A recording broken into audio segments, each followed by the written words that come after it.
The Galaxy S24 is practically identical to the S25, which brings up the question, is it still worth buying in 2025 and worth picking over the S25? But before we start, comment below what phone you're using and I'll give you a reply and a heart. Let's start with the design, and it's very familiar. Reason being, it's the same design shared by the S25. So that's the frosted glass back, triple camera setup, and these flat sides. The only separating factors between the S24 and the S25 is the different camera lenses, where they're a little thicker and darker, and the colours. So there's onyx black, marble grey, cobalt violet, and amber yellow. These colours do add to how premium the phone looks, with this sapphire blue adding a little personality to. And also hit that subscribe button. We're trying to hit 10,000 subscribers and it would mean a lot if you could support the channel. On top of that, having flat sides makes the phone grippier in the hand, so you don't end up dropping it, which trust me, you don't want to do, which is also made even easier by the weight of this phone, as it is so light that it isn't much of a strain on your hands. Although the frosted glass back does make this phone a little slippery in the hand, but slap a case on this and you'll be fine. So overall, the design of the S24 is more of the same, which is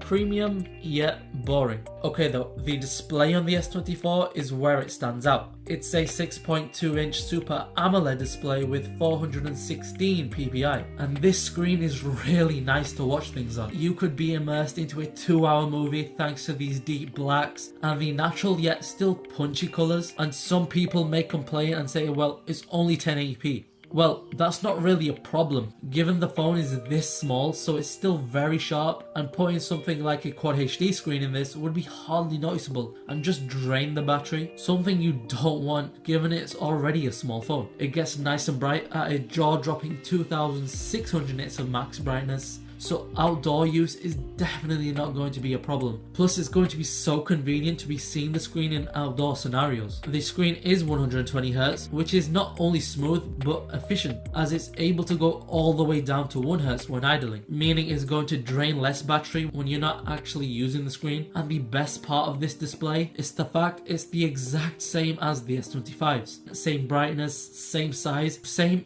everything, which just makes the S24 even more enticing. You knew this was coming, as the S24 is clearly a small phone, which is becoming a rare sight these days. So you've just got to take the time and appreciate its form factor. I love the fact that I can reach all 4 corners of the screen without that much difficulty, so it just makes one-handed use effortless, especially with the fact it's extremely lightweight. Being able to just slot it into a pocket and have it take such little space, to the point you can't even tell it's there, just takes you back to when phones were so much more manageable and designed with ergonomics in mind.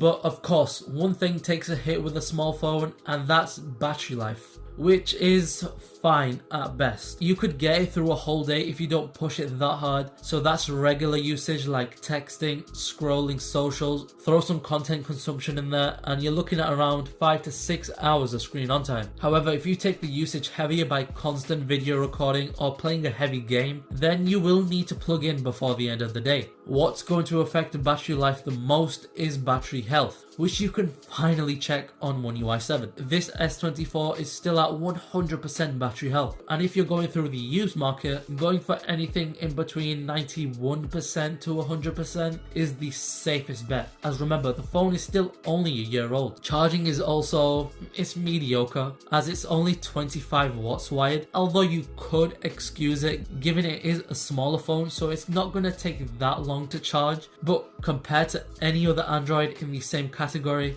this is definitely on the slower end. So the S24's battery is enough. Charging leaves a lot to be desired. Okay, but where the S24 does not disappoint is its performance, and it is still one of the best in the game. The S24 is equipped with a Snapdragon 8 Gen 2 chip optimized for Galaxy, alongside 8GB of RAM, and this chip is still going to be so powerful that it's going to handle any sort of gaming, video and photo editing with so much ease. And day to day, this phone is going to fly through anything you throw at it. The 8GB of RAM is still going to be more than enough for having a decent number of apps open, and maybe just enough for some of those AI features. Now for my European audience, we get the Exynos 2400, And yes, I know, for some that is going to be the deal breaker. But honestly, I'd still go for it. This time, it sticks so close to the performance of the Snapdragon that speed day to day really isn't an issue. The only area where it suffers slightly is efficiency. But in all honesty, whilst using this S24, I've never complained once about excessive battery drain, which tells you that the S24 has top tier performance that is going to be solid for the next few years. Okay, let's talk about Galaxy AI, as after all, it is the phone that introduced it. And of course, those features like web page summary or instant slow-mo are really nice to have.